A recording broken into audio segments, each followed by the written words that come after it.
तेची वंदू श्री चरण श्री गुरूंचे नमस्कार आता अनंत ब्रह्मांडे एक करो मी ऐसे दिंडे तो या गवळ्यांचे घरी उंबरा चढता टेका दरिया.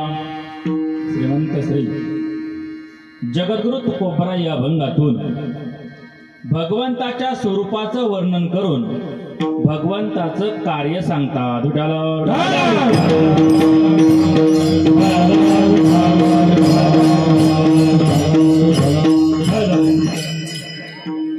पुरुषांना सर्वांना विनंती पुढे या बसा. अशी इकडे वैभवच्या पलीकडे पण जागा आहे भरपूर इकडे काही समोर या. पुरुष सर्व सर या पुढे या. पाठीमागच्या मंडळी जागा राहील. सरका अष्टमी म्हणतो. या भगवंताच्या प्राकट्यनिमित्ताने हा एक दिवसीय कार्यक्रम सर्व ढंगारे परिवार यांनी आयोजित केलेला आहे. हा कार्यक्रम 2005 पासून चालू आहे. आता जवळजवळ 21 वर्ष तेव्हापासून हा कार्यक्रम चालू. या कार्यक्रमासाठी सर्व परिसरातील गुणीजन मंडळी आहेत. त्यामध्ये हरिभक्तपरायण गोरख महाराज गायकवाड आहेत, हरिभक्तपरायण बाळासाहेब महाराज वाघ आहेत, हरिभक्तपरायण डॉक्टर प्रकाश महाराज वाघ आहेत, हरिभक्तपरायण बाळासाहेब महाराज गायकवाड आहेत. तसेच पक्वाजी साथ करण्यासाठी हरिभक्तपरायण मृदंगाचार्य वैभव महाराज कुंगट आहे, हरिभक्तपरायण सुरेश महाराज आवारे आहेत, हरिभक्तपरायण हरिनाथ महाराज धंगारे आहेत, कैलास महाराज वाघ आहेत, तसे हरिभक्तपरायण शिवनाथ महाराज गायकवाड आहेत. तसेच या सेवेकरिता आवर्जून उपस्थित असलेले हरिभक्तपरायण परमपूजनीय स्वामी 108 महंत रघुनाथगिरीजी महाराज गोपालेश्वर आश्रम बाबांचे देखील या ठिकाणी उपस्थित आहे. तसेच हरिभक्तपरायण अनिल तात्या डमाळे यांचं यूट्यूब चॅनल आहे. तसेच या सेवेकरता उपस्थित आमच्याबरोबर आमचे सर्व पांडुरंग भजनी मंडळी, त्यामध्ये हरिभक्तपरायण पेटे मास्तर नामदेवांना मिसाळ आहेत, हरिभक्तपरायण सुल्यमामा कसानी आहेत, हरिभक्तपरायण एकनाथ महाराज सुंबा आहेत व या सेवेकरता उपस्थित आपण सर्व श्रोतृ मायबाप वर्ग आहे. आपल्या सर्वांच्या दर्शनाचा योगदानच्या माध्यमातून आला असे आमच्या मांजरेगावचे पोलीस पाटील दारोटे पोलीस पाटील यांच्या माध्यमातून ही सेवा माझ्याकडे आलेली आहे. या सेवेकरता सुंदर अशी संसर्वी ज्यांचे आहे साई सावता मंडप धोंदलगावकर खूप छान त्यांनी सिस्टम लावलेली आहे. सर्व भजनी मंडळी आपण सर्व श्रोतृ मायबाप वर्ग आहे. आपल्या सर्वांना वंदन करून आपण नियोजित वेळेमध्ये अभंगावर चिंतन करण्याचा प्रयत्न करूया.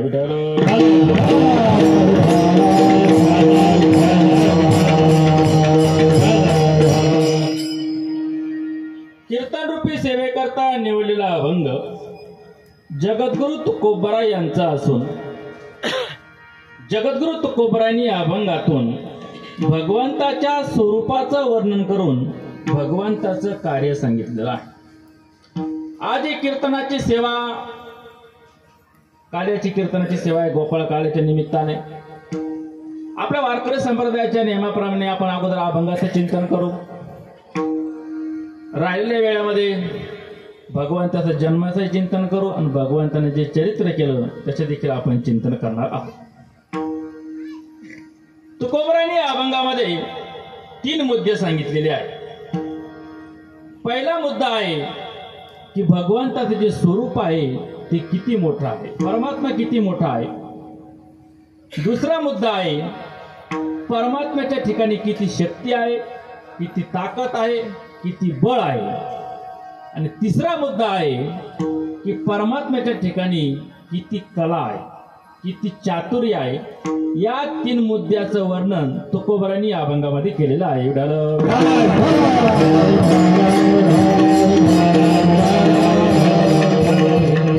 पहिला मुद्दा आहे की परमात्मा किती मोठा आहे, परमात्मा किती व्यापक आहे. आता देव मोठा आहे याविषयी अनेक संतांचे प्रमाण आहे, परमात्मा व्यापक आहे याविषयी अनेक संतांचे प्रमाण आहे. व्यापक हा विश्वंभर चराचर ज्याचे सर्व ठिकाणी महाराज परमात्मा व्यापून भरलेला आहे. आत हारी बाहेर हरी हरिणी गरी कोंडिले. ज्याप्रमाणे ही आकाश सर्व ठिकाणी आहे त्याप्रमाणे परमात्मा देखील सर्व ठिकाणी आहे. विठ्ठल जळी स्थळी भरला, विठ्ठल जळी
स्थळी भरला,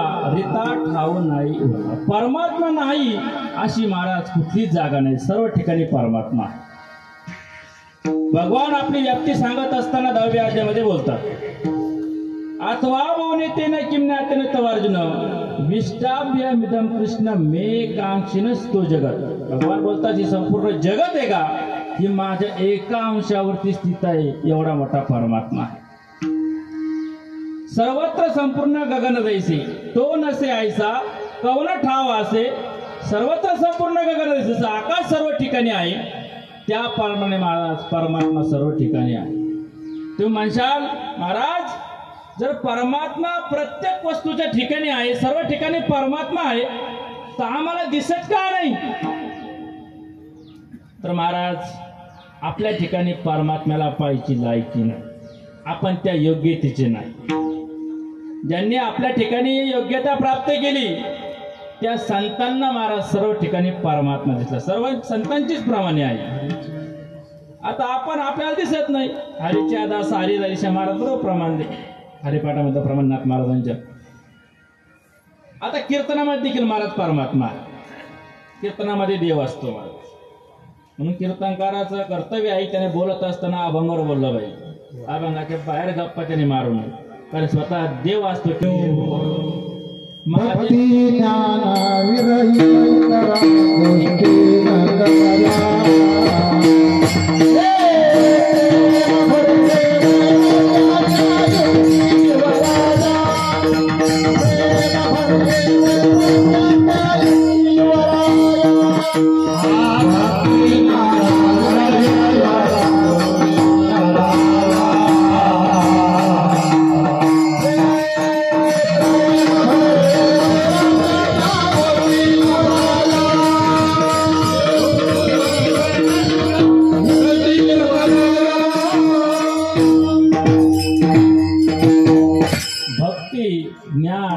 व्यतिरिक्त मनुष्याने कीर्तनामध्ये काय सांगू नये, किंवा संतांचं जे चरित्र असेल ते कीर्तनामध्ये सांगावं. का सांगावं? त्या ठिकाणी परमात्मा असतो, मला देव असतो.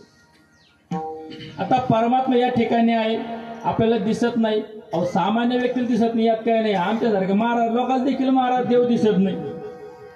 आमचं लक्ष का देवाकडे थोडीच राहतं, आमचं डोकाकडे लक्ष राहतं. लोक आपल्याला किती मानतील, आपण कसा दिसतो, आपले कपडे किती चांगले आहे, आमचं बाहेरांकडे जास्त लक्ष आहे.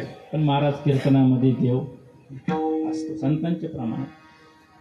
भगवान बोलतात, सर्वस्यच्या अमृत सन्निविष्टो मतस्मृती ज्ञान मपोहनांच्या वेदाच्या सर्व रमय वेद वेदांत कृती देवी देवीच्या आम ज्ञानोबरा विवेचन करत असताना या श्लोकावर लिहितात, एरवी सर्वाच्या हृदय दिशी मी अमुक आहे ऐशी जी बुद्धिस्पुरी निश्चिती वस्तुगामी. सर्व ठिकाणी महाराज परमात्मा म्हणजे परमात्मा कसा आहे, मोठा आहे, एवढा मोठा परमात्मा आहे. तसं तुकोबराने देखील या अभंगामध्ये परमात्मा किती मोठा आहे त्याचं वर्णन केलं आहे. किती मोठा परमात्मा आहे तुकोबरा अभंगाच्या प्रथम चरणामध्ये बोलतात.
परमात्मा किती मोठा आहे, अनंत ब्रह्मांडे एक रोमे ऐसे धेंडे.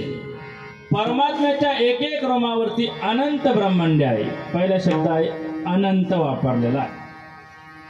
अनंत कशाला म्हणतात तर ज्याचं मोजमाप करता येत नाही त्याला म्हणतात अनंत. अनंत शब्दाचे 2-3 अर्थ आहे. अनंत हे भगवंताचं स्वरूप देखील आहे. सत्य ज्ञान अनंत गगनाचे प्रावर्ण नाही रूपवर्ण गुणजेती. त्या ठिकाणी अनंत हा शब्द भगवंताच्या स्वरूपाला उद्देशून आहे. अनंत त्याला म्हणतात की ज्याचा कधी अंत लागत नाही, ते अनंत. परमात्मा हा देश परिच्छेद, काल परिच्छेद आणि वस्तू परिच्छेद रहित आहे, म्हणून त्याला अनंत असं म्हटलेलं आहे. परमात्म्याच्या ठिकाणी स्वभाव नाश नाही, आश्रय नाश नाही आणि परता नाश नाही, म्हणून त्याला अनंत असं म्हटलेलं आहे. आता आश्रय नाश कशाला म्हणतात, स्वभाव नाश कशाला म्हणतात, परता नाश कशाला म्हणतात, आश्रय नाश कशाला म्हणतात तर आश्रयाचा नाश झाला म्हणजे त्या वस्तूचा नाश होणं, त्याला म्हटलेलं आहे आश्रय नाश. आश्रय नाशाकरता ज्ञानोबरायांनी ज्ञानेश्वरीच्या 18व्या अध्यायामध्ये एक ओवी वापरलेली आहे. ज्ञानोबराय लिहितात, पडून गेली या भिंती चित्राची केवळ होय माती. कल्पना करा, एक मातीची भिंत आहे. मातीची भिंत म्हणजे ती भेंडे असतात बघा, मातीचे पूर्वी भेंडे होते. आता मातीची भिंत पाहायला मिळत नाही. आता सगळे सिमेंटाच्या भिंती झाल्या, सगळ्याच्या घरी बंगले झाले. महाराज पूर्वी ती माती आणल्या जायची, त्या मातीपासून भेंडे तयार केल्या जायचे मातीचे. ते भेंडे असे रचल्या जायचे, ती भिंत तयार केल्या जायची, त्या भिंतीला मातीने सारवलेलं असायचं. अशी ती मातीची भिंत आहे. त्या मातीच्या भिंतीला एक असा कलर दिला, रंग मारला आणि तिच्यावरती सुंदर चित्र काढले. घर आहे, घरासमोर एक झाड आहे, त्या झाडाला झोका बांधलेला आहे. समोर एक पाळणा आहे, त्या पाळण्यामध्ये एक बाळ आहे, एक पोरं त्या ठिकाणी झोका खेळतो आहे. असं सुंदर चित्र महाराज त्या भिंतीवरती काढलं. पण काय झालं, पावसाने झड लावली. आता आपल्याकडे नाही पाऊस जास्त, आत्ताच पाऊस पडायला सुरुवात झाली. अगोदर तर काय फक्त पेरणी पुरताच पाऊस होता. पण महाराज पावसाने अशी झड लावली. 15 दिवस झाले पाऊसच उघडा. ती मातीची भिंत होती, पूर्ण ओली झाली ती, आणि ती मातीची भिंत पडून गेली. आता मातीची भिंत पडल्यानंतर त्या भिंतीवर जे चित्र आहे ते राहतं का? नाही. भिंत पडली म्हणजे चित्र देखील नष्ट झालं. या ठिकाणी याला म्हणतात महाराज आश्रय नाश. आश्रय जी भिंत आहे त्या भिंतीचा नाश झाला म्हणजे त्या वस्तूचा नाश झाला, त्याला म्हटलं आश्रय नाश. करता नाश कशाला म्हटलेला आहे? एखादं काचेचं भांड, काचेचं भांड टिकून टिकून किती दिवस टिकेल बरं? जास्तीत जास्त एक पिढी, 25 वर्ष 30 वर्ष. पण एखाद्या लहान मुलाने जर महाराज काठी घेतली आणि त्या काचेच्या भांड्यावर जोरात मार, आता ते काचेचं भांड राहतं का? नाही. याला म्हटले परता नाश. दुसऱ्याकडून जो नाश होतो त्याला म्हटले परता नाश. आणि स्वभाव नाश कशाला म्हणतात? ज्याचा स्वभावाने नाश होतो त्याला म्हटले स्वभाव नाश. एक जण पुण्याला गेला आणि पुण्याला गेल्यानंतर त्याने त्या ठिकाणून देवगड हापूस आंबे आणले, एक पेटी 1 डझन, 2000 रुपयाची. अक्षय तृतीया ती जवळ, त्याला वाटलं आपल्या वडिलांना जेव घालायचं आहे म्हणून त्याने ती आंब्याची पेटी आणली. पेटी आणली त्याने आपल्या घरी आल्यानंतर कपाटामध्ये ठेवली, कपाटाला कुलूप लावली. त्याला वाटलं लहान लहान पोरं आहे आपल्या घरी, ते पोरं घेतील, अगोदरच आंबे संपून टाकतील. 2-3 दिवसावर अक्षय तृतीया होती. त्याने महाराज त्या कपाटामध्ये ती आंब्याची पेटी ठेवली आणि त्याला पाहुण्याचा फोन आला. तर पाहुण्याचा फोन आला, काहीतरी सोयरिकीचं काम होतं आणि तो जो व्यक्ती होता महाराज त्याला सोयरीक जमा थोडासा नाद होता, सवय होती, आवड होती, लोकांना असते आवड सोयरीक जमायची. त्याला तिकडं बोलवले गेलं, तो गेला. योगायोगानं महाराज ती सोयरीका जमली. त्यांनी एका दिवसामध्ये लग्नाचा कार्यक्रम ठरवला. 2-3 दिवस महाराज त्याला तिकडं थांबावं लागलं, 4-5 दिवस. 4-5 दिवस झाल्यानंतर तो परत आला तर लक्षामध्ये आलं अक्षय तृतीया तोपर्यंत होऊन गेली ती, 2-3 दिवस राहिली. त्याच्या लक्षामध्ये आलं आपण पुण्यावरून देवगड हापूस आंबे आणले होते वडिलांना जेव घालण्यासाठी, आमरस करण्यासाठी. ते आपण आपल्या कपाटामध्ये ठेवलेले आहे. महाराज त्याने ती कमराची चावी काढली, ते कपाट उघडलं. महाराज त्या कपाटातून उघडल्याबरोबर डायरेक्ट वास आला. आंबे सर्व काळे पडले, ते काळे कुकळीत आंबे झाले. लागला बोलायला महाराज. त्याने 2000ची आणली होती 1 डझन आंबे. त्याला खूप राग आला. ते पोराला लागला बोलायला, अरे बरोबर म्हणे, तुम्हाला काही अक्कल नाही, काही नाही, एवढे महागाचे मी आंबे आणले, तुम्ही नाश केला त्याचावाला. पोरं म्हटले, तुमच्या डोक्याचे केस पांढरे झाले तरी तुम्ही आज काय चाव्या आमच्या हातामध्ये दिल्या नाही, तुम्ही पुन्हा ते काळे केस करतात. अरे ते रामायणाचे लोक सांगत असतात, तर राजा दशरथाच्या डोक्याचा एक केस पांढरा दिसला होता. त्याने संपूर्ण राज्याचा त्याग केला आणि ते भगवत प्राप्ती करता गेली तपश्चर्या करणार. आपण जातो का? आपण महाराज पांढरे झाले काळे करतो, 60-65 वय झालं तरी महाराज आपण त्या संसारामध्ये राहत असतो. आपल्याला सोडू वाटत नाही महाराज. आणि पोरं जरा मोठे झाले, त्याचं लग्न झाले असेल, पोरं करती झाले असेल, आणि आपण जर लवकर सोडलं नाही ना तर पोरं महाराज सगळ्यांनी तिरस्कार करीत आई वडिलांचा. पण काही लोक पोरं तिरस्कार करतात. पोरं त्यांचा संसार करत असतात, पण हे वय झालं तरी देवाचं नामस्मरण करत नाही, मंदिरामध्ये काही जाऊन बसत नाही. संसारामध्ये ते पोराला बोलत असत, असं करे, तसं करे, असं करे. तसं जे ज्येष्ठ मंडळी आहेत त्यांचा सल्ला घेतलाच पाहिजे माणूस आणि संसारामध्ये, त्यांना अनुभव असतो. पण आता जे तरुण मुलं आहेत त्यांना मला सगळ्या गोष्टी पटत नाही, ते मध्ये त्या ठिकाणी लुडबुड करत असतात, ते पोराला पटत नाही. तो म्हटला की तुम्ही आमच्या हातामध्ये चावे दिल्या आणि सगळ्या चावे तुमच्याच कमराला लागतात. तुम्ही ते आंबे आणले कपाटामध्ये ठेवले, तुम्ही गावाला गेले, तुम्हाला ही गोष्ट कळायला पाहिजे, आंबे हे कपाटात नाही ठेवायला पाहिजे, ती फ्रीज मध्ये ठेवायला पाहिजे. आपल्या घरी फ्रीज आहे, तुम्हाला वाटलं ती फ्रीज कोणी उघडेल कोणी घेईन, पोरं नाश करते म्हणून तुम्ही ती कपाटात ठेवली. जरी कपड्यात ठेवले, चावी आमच्या पैसे दिले असते तर आम्ही ते अक्षय तृतीयाला रस केला असता, आजोबांना जेव घातला असतं, उपास करू जेव घातला असता. बरेचसे मला त्याच्या दोघांमध्ये चर्चा झाली. आता त्या आंब्याचा नाश तर झालताच. आता मला सांगा, त्या आंब्याचा नाश कोणी केला? त्या माणसाने केला का जो गावाला गेला त्याला? नाही. त्या पोरांनी केला का? नाही. ते स्वभावाने महाराज त्यांचा नाश, याला म्हटलेलं आहे स्वभाव नाश. परमात्म्याच्या ठिकाणी आश्रय नाश नाही, परता नाश नाही आणि स्वभाव नाश नाही. परमात्म्याच्या ठिकाणी कुठल्याच तिन्ही प्रकारचा नाश नाही, म्हणून त्याला अनंत असं म्हटलेलं आहे. तर परमात्मा महाराज सच्चिदानंद स्वरूप आहे. परमात्मा हा अमर तत्व आहे. परमात्म्याला कधी जायचं काम नाही. तो म्हणशील मग आता कृष्ण नाही, भगवंताने अवतार धारण केले बरेचसे भक्ताच्या रक्षणाकरता, हे देवाने कसे सोडले? देवा जावं लागला प्रत्येक अवतारामध्ये. महाराज जे अवतार होते, अवतार म्हणजे काय करतो परमात्मा माहिती आहे का? आपलं जे मूळ स्वरूप आहे, अवतार शब्दाचा अर्थ आहे अवपसर्ग आहे, तृतरती धातू आहे. परमात्मा काय करतो, आपलं जे मूळ स्वरूप आहे सच्चिदानंद स्वरूप, ते सच्चिदानंद स्वरूप परमात्मा स्वरूप फक्त अवताराला येतो असतो, त्याला ती माया उपाधी लागत असते. ज्यावेळेस आपलं कार्य होत असतं त्यावेळेस पुन्हा परमात्मा अंतर्धान पावत असतो, त्याला अवतार असं म्हटलेलं आहे. त्या परमात्म्याच्या ठिकाणी स्वभाव नाश नाही, आश्रय नाश नाही, परता नाश नाही, म्हणून त्याला अनंत हा शब्द वापरलेला आहे. म्हणून तुकोबाराय बोलतात परमात्मा कसा आहे? अनंत स्वरूप परमात्म्याचा आहे. आणि अनंत या ठिकाणी जो शब्द वापरलेला आहे, ज्याचं मोजमाप करता येत नाही, त्याला अनंत असं म्हटलेलं आहे. तुकोबाराय बोलतात अनंत ब्रह्मांड. परमात्म्याच्या ठिकाणी परमात्म्याच्या एक एक रोमावरती अनंत ब्रह्मांडे, अनंत ब्रह्मांडे एक रोमी ऐसे देणे, म्हणजे परमात्म्याच्या ठिकाणी अनंत ब्रह्मांड आहे. आता ब्रह्मांड शब्दाचा नेमका अर्थ काय आहे? ब्रह्मांड कशाला म्हटलेला आहे?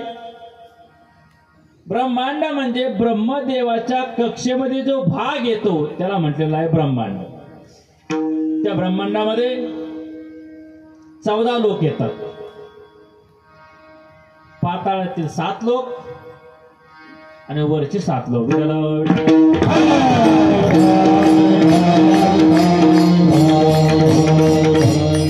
खालचे कोणते 7 लोक आहे? अतल, वितल, सुतल, रसतळ, महातळ, पाताळ, हे खालचे. वरचे भूलोक, भूरलोक, जनलोक, तपोलोक, सत्यलोक, महरलोक, स्वर्गलोक, हे वरचे 7 लोक. हे 14 मिळून काय होत असतं? एक ब्रह्मांड होत असतं. आणि असे परमात्म्याच्या एक एक रोमावरती अनंत ब्रह्मांड. आता रोम कशाला म्हटलं आहे? अनंत ब्रह्मांडे एक रोमी ऐसे देणे. रोम शब्दाचा अर्थ काय आहे? त्या आपल्या अंगावरती जे बारीक बारीक केस आहे बघा, त्याला एक एक रोम असं म्हटलेलं आहे. पण परमात्म्याच्या एक एक रोमावरती अनंत ब्रह्मांड. आता आपल्या अंगावरती किती केस आहे आपल्याला माहिती आहे का? बारीक बारीक गेलो. ज्ञानोबा 10व्या अध्यायामध्ये बोलतात, अंगीची रोमा किती, जयासी तयासी न गणवती, तैस्या माझ्या विभूती असंख्य माझ. स्वतःच्या अंगावरती किती रोम आहे, किती केस आहे, ज्याची त्यालाच माहिती नाही. एवढे परमात्म्याचे काय आहे विभूती आहे. आणि आपल्या अंगावरती जेवढे केस आहेत त्या प्रत्येक एक एक केसावरती परमात्म्याच्या अनंत ब्रह्मांड आहे. अनंत ब्रह्मांडे एक रोमी ऐसी दिली. एवढा मोठा परमात्मा आहे. जर एवढा मोठा परमात्मा आहे तर देवाने आपलं जे स्वरूप आहे हे नेमकं दाखवलं कुणाला? विठ्ठल विठ्ठल.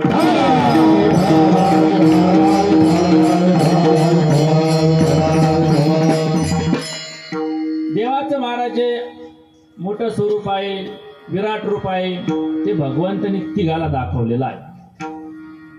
एक अर्जुनाला, 2 आपल्या आईला यशोदा मातेला आणि 3 गवळणीला. आता अर्जुनाला कधी दाखवलं भगवंताने आपलं स्वरूप? ज्यावेळेस कुरुक्षेत्रावरती कौरव आणि पांडव युद्धाचं निमित्त करून कुरुक्षेत्रावरती जमा झाले. तर जमा झाल्यानंतर एका बाजूने कौरव आहे, एका बाजूने पांडव आहे. अर्जुनाने महाराज समोर सर्व पाहुणे मंडळी बघितले. आचार्य पितरा पुत्र तथैवचे पितामह बघितले, गुरुदेव बघितले, आपले भाऊ बघितले, बंधू बघितले, सर्व पाहुणे मंडळी बघितल्यानंतर अर्जुनाच्या ठिकाणी मोह निर्माण झाला. अर्जुनाला वाटलं आपण या राज्याकरता आपले जे जवळचे मंडळी आहे आपण त्यांच्याबरोबर युद्ध करतोय. अर्जुन म्हटलं देवा हे राज्य मला नको. या क्षणिक सुखाकरता मी माझे पाहुणे घरचे मंडळी कस काय मारू? मला ते लागत नाही, राज्य नको, मला युद्धच करायचं नाही. महाराज अर्जुनाने काय केलं, आपले जे शस्त्र होते हे सर्व त्या रणांगणावर सोडले, खाली ठेवले आणि अर्जुनाला या सर्व पाहुणे मंडळीविषयी मोह निर्माण झाला. आता तो मोह नष्ट करण्यासाठी भगवंतानी गीता तत्वज्ञान अर्जुनाला सांगितलं. धृतराष्ट्राला देखील महाराज ते ज्यावेळेस भगवान गीता तत्वज्ञान सांगत होते त्यांना व्यासानं दिव्यदृष्टी दिली की त्या युद्धभूमीवरती काय चालू आहे. तुम्ही इथे बसल्या बसल्या ते संजय तुला या ठिकाणी सांगेल. संजयाला दिली दिव्यदृष्टी. महाराज भगवंताने ज्या वेळेस तत्वज्ञान सांगायला लागले, पहिला अध्याय, दुसरा अध्याय, तिसरा अध्याय, असं तत्वज्ञान सांगत असताना भगवान 10व्या अध्यायापर्यंत आले. 10व्या अध्याय सांगितलं. 11वा अध्याय ज्यावेळेस सुरुवात केली त्यावेळेस अर्जुनाला इच्छा झाली की आपण भगवंताचे जे स्वरूप आहे त्या स्वरूपाचं आपल्याला ज्ञान व्हावं. अर्जुनाचा श्लोक आहे, पश्यामी देवांस्तवदवधी. देवा मला तुमचं जे विराट स्वरूप आहे जे बघायचं आहे तेवढं मला तुम्ही दाखवा. भगवंतांनी काय केलं, त्यांना अर्जुनाला दिव्य दृष्टी दिली आणि त्या दिव्य दृष्टी देऊन आपलं जे स्वरूप आहे, कालोस्मी लोकक्षय प्रवृत्तो लोकांसमवर्तनीय प्रवृत्त पित्वा भविष्यन्ति सर्वे एवास्थिता प्रत्यनी केशयुधा. परमात्मा किती मोठा आहे आपलं विराट स्वरूप भगवंतांनी अर्जुनाला दाखवलं.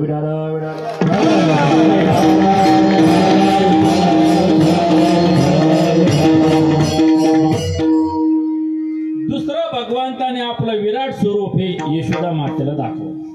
कधी दाखवलं? एक दिवसाचा प्रसंग आहे. सर्व गोपाळ मंडळी खेळत असताना भगवान श्रीकृष्ण देखील होते, बहिराम दादा होते, सर्व गोपाळ होते. भगवंताने बघितलं आपले जे सवंगडी आहे यांचं लक्ष काय आपल्याजवळ नाही, म्हणून भगवंतांनी काय केलं, खेळता खेळता एक मातीचा खडा उचलला आणि तो तोंडामध्ये टाकला.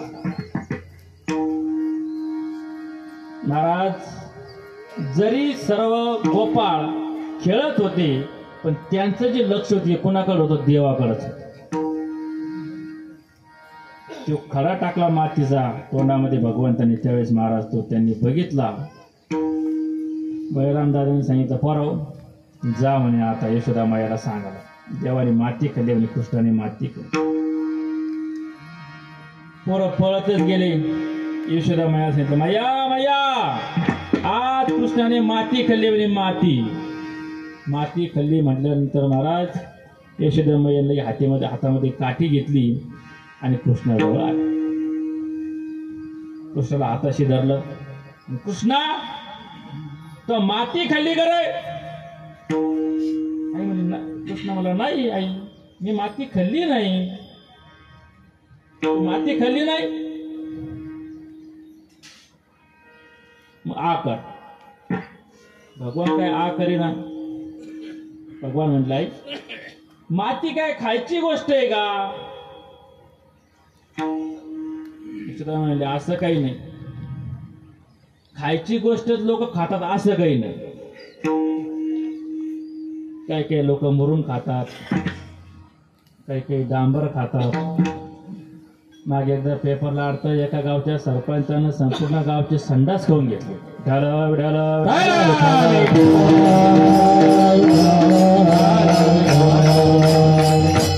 हे काय खायच्या वस्तू नाही, लोक खातात. माती खायची वस्तू नाही. असं काही झालं का आपण एकदा जेवायला बसलो, सगळे मंडळी माती घेऊन बसलो खायला. माती खायची वस्तू नाही. भगवान म्हटले आई माती खायची वस्तू नाही, मी खाल्लेली नाही. तू माती खाल्ली नाही ती तुझी सवंगडी कस काय सांगतात. बळीराम दादा हो बळीराम दादा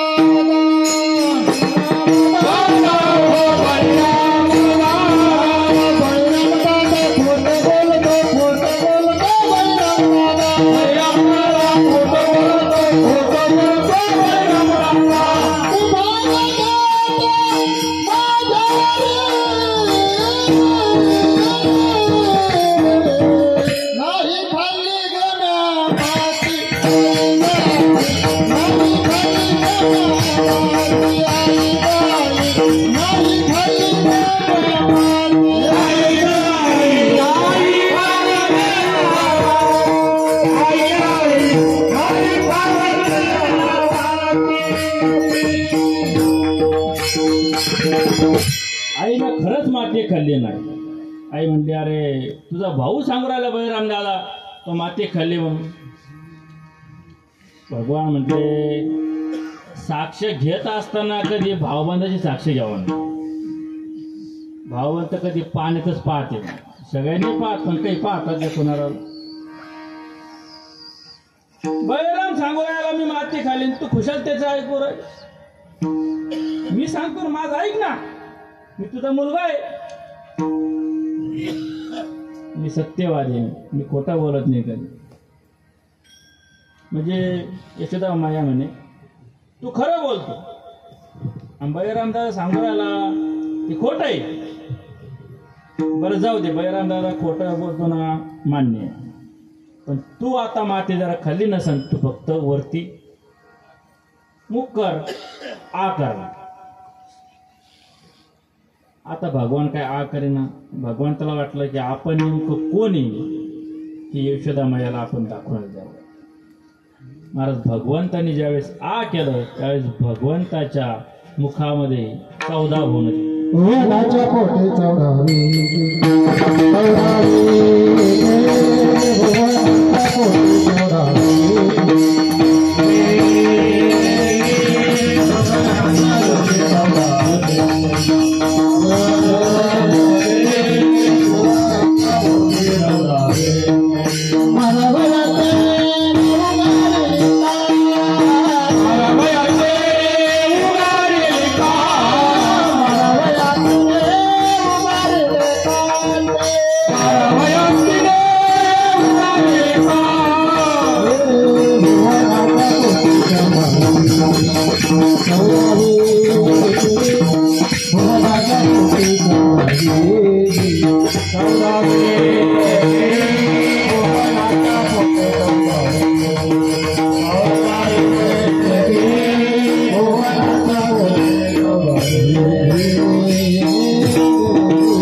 पोटी 14.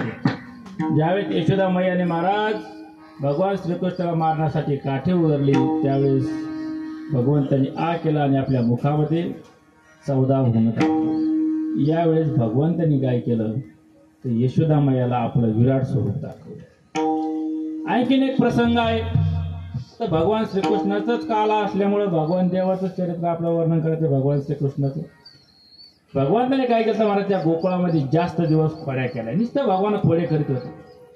प्रत्येक गवळणी याची सांगायची खोड्या करतो खोड्या करतो खोड्या करतो. एक दिवस यशोदा मैयाने ठरवलं आणि यशोदा मैया गणपती बाप्पा समोर गेली. एक पावन गणपती होता आणि गणपती बाप्पाला नवस केला की माझ्या जर मुलाने खोड्या सोडल्या तर मी तुला मोदक व्हायला म्हणे काहीतरी त्यांची. महाराज भगवंताने महाराज 1 महिना खरंच खोडी केली. एकच मासुदेवी खोडी नाही केली. प्रचिती आली यशोदेशी एक महिना महाराज देवाने खुडीच केली नाही. यशोदा मायाला वाटलं आपल्याला गणपती बाप्पा पावला, आता नवस फेडायचा. नवस फेडायचा महाराज ते ठरलं. तो दिवस काढला, सर्व पूजा वगैरे केली गणपती बाप्पाची, सर्व मोदक तयार केले, लाडू तयार केले आणि भगवंताला बसवलं. भगवान श्रीकृष्णाला गणपती बाप्पा समोर, गणपती बाप्पा समोर ते नैवेद्य आणलेला आहे. नैवेद्य आणला, भगवान श्रीकृष्ण समोर बसलेला आहे. तर देवाला, गणपती बाप्पाला तो नैवेद्य देवाला संकल्प सोडून खायला द्यायचा. यशोदा मायाच्या लक्षामध्ये आलं की गावरान तूप राहिला अजून आणायचं. तूप आणण्यासाठी फक्त माग गेल्यानंतर भगवान श्रीकृष्ण गणपती बाप्पा मला लई भूक लागली आहे, हे मोदक मी खाऊ का तुम्ही खाता. तर गणपती बाप्पाला माहित होते हे भगवंताचं स्वरूप आहे. जरी भगवान श्रीकृष्ण असले, गणपती बाप्पा सांगितलं तुम्ही घ्या म्हणे मोदक, सुरुवात करा म्हणे खायला, भूक लागली तुम्हाला. देवाने महाराज एका घासामध्ये सगळं ताटच घेतलं खाऊन. भगवान म्हणजे माझं काय पोट भरलं नाही म्हणे. भगवान श्रीकृष्णाने महाराजचे गणपती बाप्पा घेतले घेऊन. यशोदामाई तूप घेऊन आली, देवच नाही. मग यशोदामाई श्रीकृष्ण भगवंताला विचारतात, देव कुठे गेला म्हणे गणपती बाप्पा. देवाशीच ते पोचले, देव काय झाला, देवच नाही त्या ठिकाणी. महाराज भगवान श्रीकृष्ण तोंड असं झालतो. आता लाडू खाल्ले, मोदक खाल्ले आणि देव पोटात गेला म्हणल्यानंतर त्याचे गाल असे पोटेला झाले. त्यावेळेस यशोदामाई म्हटले, तुझे गाल कस काय फुगले. आकार म्हणे आकार. भगवान काय आकार आहे ना. पुन्हा यशोदा म्हणले तू आकार म्हणे परत तुझ्या तोंडात काय मला दाखव. त्यावेळेस महाराज भगवंतांनी आपल्या मुखामध्ये गणपती बाप्पाचं दाखवलेच, पूर्ण ब्रह्मांड दाखवलं महाराज यशोदामाईला. या वेळेस देखील भगवंतांनी आपलं जे विराट स्वरूप आहे, आपण किती मोठे आहे याची जाणीव यशोदा मातेला करून दिली. विठ्ठल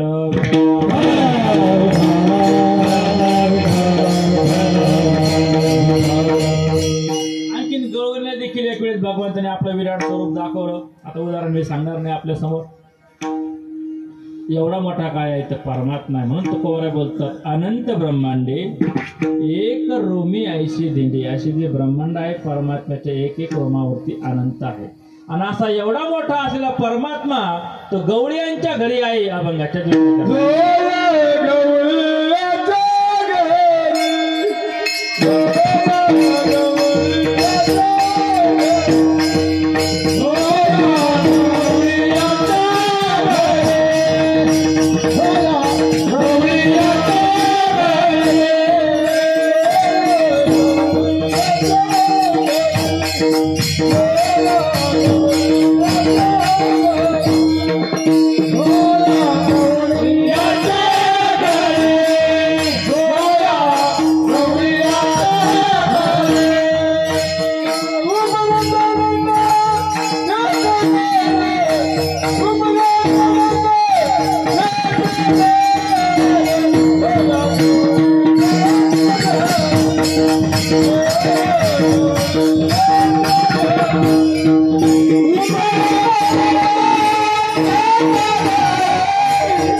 एवढा व्यापक असलेला परमात्मा तो गवळीयांच्या घरी आहे. तो या गवळीयांचे घरी उंबरा चढता टेका धरी. तर एवढा मोठा परमात्मा आहे तर उंबरा चढत असताना परमात्मा काय करायचं, टेका धरत होते. म्हणजे त्या उंबराला असा हात लावायचे आणि उभा राहायचे. दरवाजामधून घरामध्ये जायचे, घरातून बाहेर यायचे, पण त्या उंबराला हात लावून परमात्मा जायचे. एवढा मोठा जर परमात्मा आहे, देवाला त्या उंबराला हात लावायची काय गरज आहे. महाराजची मर्यादा होती. परमात्मा कसे छोटे होते, लहान होते. आणि लहान मुला जर असा ज्याला चालता येत नाही, उभा राहता येत नाही, तो जर असा लगेच मोठा जरा उड्या मारायला लागत, हे लोकाला मान्य होणार नाही. देव परमात्मा काही करू शकतो, पण लोकाला मान्य होतं, कारण ती मर्यादा असते. महाराज काही ठराविक कार्य ठराविक वयामध्येच केलं जातं, ते कार्य त्याच वेळेत केलं जातं. आता पूर्वी काही महिला मंडळ होते बघा, ते डोक्यावर पदर ठेवायचे. का तर मर्यादा राखली जायची. आता पदरच गायब झाली. आता जरा महाराज एखाद्या वेळेस बसलो आपण मोटरसायकलीवर, माग जरा मंडळी बसली ना, पदर घे म्हणलं का ते बस काही दिवस नाही राहिले पदराचे, जुना नाही काढायचं म्हणते. अनुभव येतो महाराज. मर्यादा थोड्याशा कमी झाल्या. असं ते काल आहे तसं कालच तसा चालू आहे. पूर्वी महाराज मर्यादा असायच्या, डोक्यावर पदर असायचा. तसं महाराज परमात्म्याने या ठिकाणी जी मर्यादा आहे त्या मर्यादेचं पालन केलं. परमात्मा त्या गवळ्याच्या घरी राहत असताना तो या गवळ्याच्या घरी उंबरात चरता टेका. परमात्मा किती बलवान आहे, परमात्म्याने काय केलं आपण लक्षात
ज्याचे पुराणे पवार.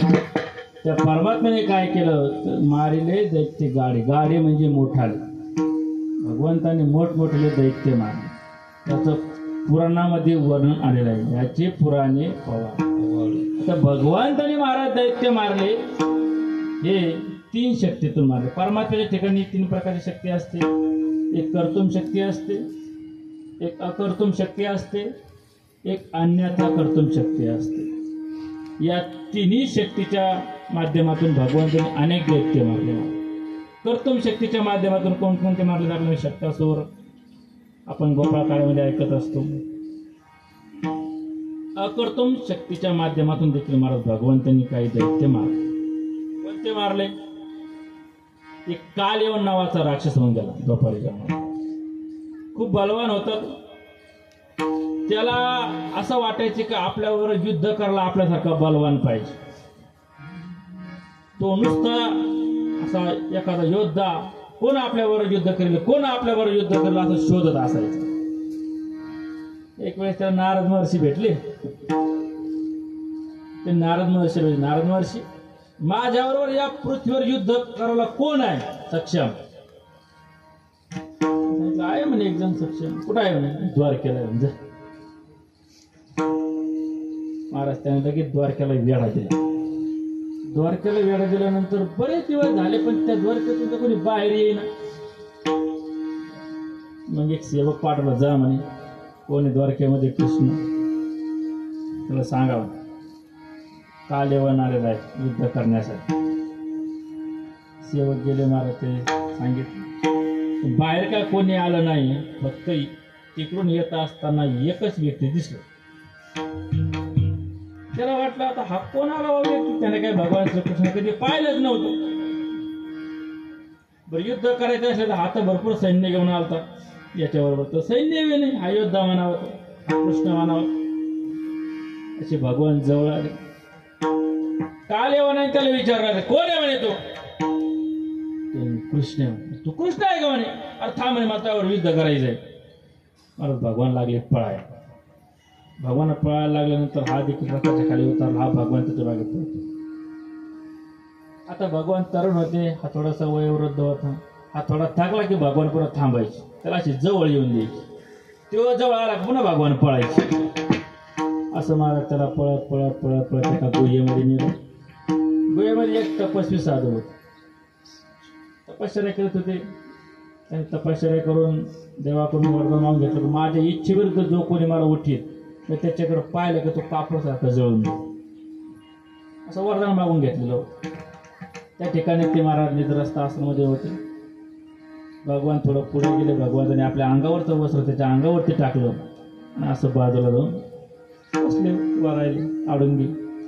काल येऊन महाराज भगवंताच्या पाठीमागे त्या ठिकाणी आलं आणि त्याच्या लक्षामध्ये आलं या ठिकाणीच हा कृष्ण झोपला होती घेऊन पुढं. त्यांनी महाराज काल येऊन त्या साधूला लाथ मारली. लाथ मारल्यावर महाराज त्याचं त्या झोपेतून उत्थान झालं. त्या काल यवनाकडे बघितल्या बरोबर महाराज तो कापरासारखा जळाला. या ठिकाणी महाराज काल यवनाचा वध झाला. हा कसा झाला. अकर्तुम शक्तीने, म्हणजे स्वतः केलं नाही भगवंताने, दुसऱ्याकडून करून घेतलं.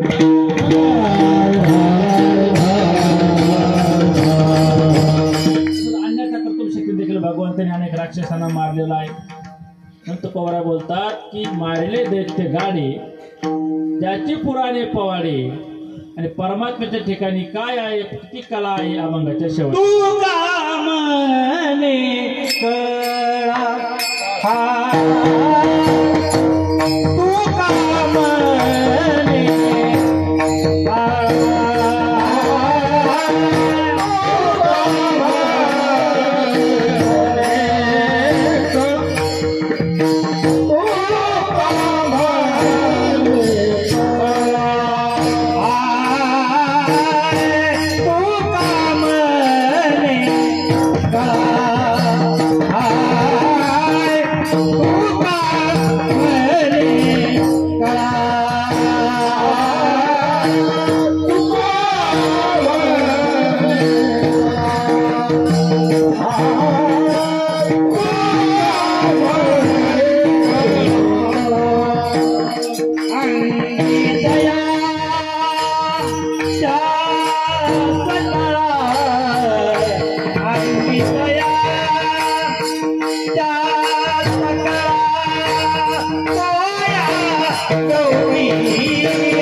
तुकोबराय शेवटच्या काळामध्ये बोलतात की परमात्म्याच्या ठिकाणी जेवढ्या कळा आहे ते सर्व आहे. तुका म्हणे कळा अंगी जयाच्या सकाळा. असा असं परमात्मा कुठं आहे तर तुझ्या गवळ्यांच्या घरी उंबरा चढता टेका जाईल. आता अभंगाचा अर्थ झालेला आहे.